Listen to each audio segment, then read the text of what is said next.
Assalamualaikum warahmatullahi wabarakatuh, teman-teman mahasiswa yang saya hormati dan saya banggakan. Pada kesempatan kali ini, saya akan mereview materi untuk mata kuliah manajemen perubahan, persiapan UAS, yaitu dari bab 6 sampai dengan bab 11 gitu ya. Jadi mohon diperhatikan baik-baik supaya nanti kalian bisa lebih konsentrasi dalam belajarnya di masing-masing babnya gitu ya. Oke teman-teman, untuk manajemen perubahan persiapan materi UAS kita mulai dari bab 6. Bab 6 itu berjudul implementasi dalam perubahan. Implementasi dalam perubahan. Silakan nanti kalian pelajari langkah-langkah apa saja yang dapat dilakukan ya, untuk memperbaiki keberhasilan. Ya. Itu menurut dari contohnya menurut dari Harvard Business, dan juga pelajari mengenai faktor, ya faktor-faktor. Di situ kan ada faktor-faktor determinan ya, yang mengakibatkan eskalasi komitmen itu seperti apa ya. Itu faktor-faktor itu juga dipelajari. Kemudian selanjutnya untuk bab 7 kemarin kita mempelajari masalah dan kebutuhan yang diperlukan untuk berubah.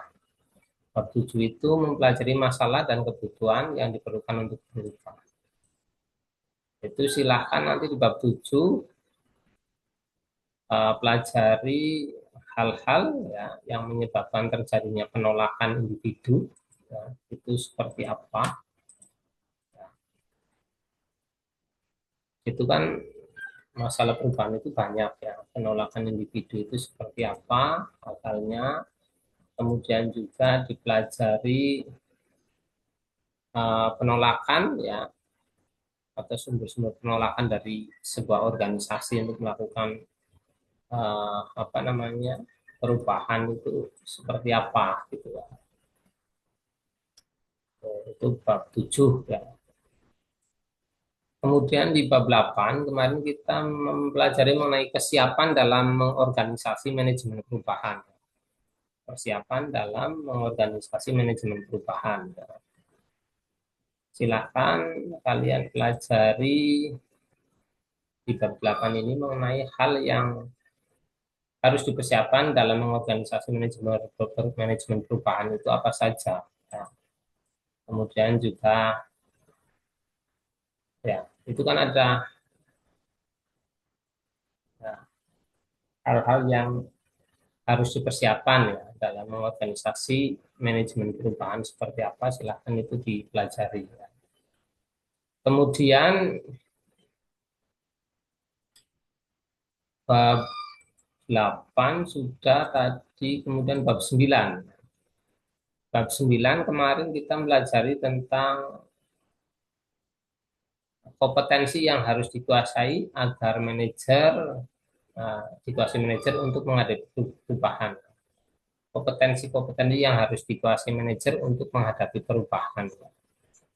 Nah, dalam bab 9 ini silakan kalian pelajari di situ ada kompetensi yang harus dimiliki oleh pimpinan. Nah, agar organisasinya sukses itu apa saja gitu ya. Kemudian juga harus dipelajari juga bab 9 yang harus dimiliki, hal-hal yang harus dimiliki oleh seorang manajer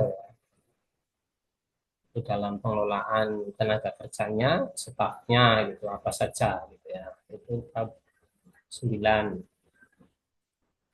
Kemudian bab 10 kemarin kita mempelajari tentang kepemimpinan dan komunikasi dalam manajemen perubahan. Kepemimpinan dan komunikasi dalam manajemen perubahan. Dalam bab 10 itu kalian pelajari ya, itu kan ada perubahan menurut para ahli, silakan untuk dipelajari ya, apa saja ya. Kemudian pemahaman kepemimpinan atau pemimpin menurut para ahli juga dipelajari seperti apa gitu ya. Kemudian di bab terakhir, bab 11, kita mempelajari kemarin manajemen konflik sebagai alat dalam manajemen perubahan. Bab 11 ini kalian nanti konsentrasi mempelajari pemahaman manajemen konflik itu menurut para ahli seperti apa. Nah, silahkan nanti kemudian pelajari juga langkah-langkah manajemen konflik yang bersifat mendasar itu menurut para ahli. Silahkan ada berapa langkah dan dipelajari gitu ya. Ada beberapa langkah manajemen konflik yang bersifat mendasar, silahkan dipelajari seperti apa. Ya, itu ya teman-teman. Jadi sudah saya sampaikan untuk materi UAS-nya, manajemen perubahan itu dari bab 6 sampai bab 11.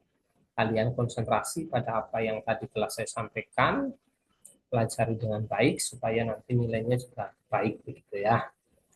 Oke ya teman-teman, saya rasa itu yang bisa saya sampaikan. Selamat menempuh UAS, belajar dengan baik sehingga semoga nanti hasilnya juga baik pula.